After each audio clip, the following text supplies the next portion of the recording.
siyang tunay upang mapalaganap ang ilaw mong taglay. Kaya tumugon sa panawagan niya, huwag nang maghintay, ang Diyos ang iyong gabay. Gawin ang kanyang kagustuhan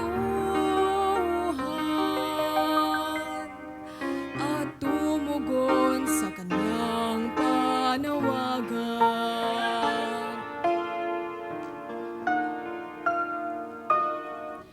Huwag mong sayangin ang oras na laan sa mga bagay na di mapapakinabangan, kaibigan.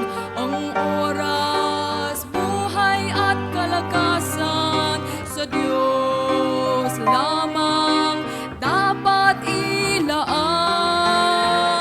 Kaya tumugon sa panawagan niya, huwag nang maghintay, ang Diyos ang iyong gabay. Gawin ang kanyang kagustuhan at tumugon sa kanyang panawagan. Bakit pa hihintayin ang kaginhawaan? Sumunod na sa kanyang kalooban. Kaibigan, huwag mo nang patagalin pa. Ano ngayon ang iyong pasya?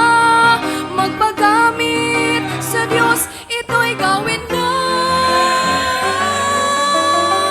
Kaya tumugon sa panawagan niya, huwag nang maghintay, ang Diyos ang iyong gabay.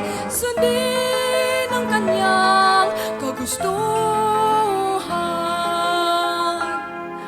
at tumugon sa kanyang panawagan. Ikaw ay tumugon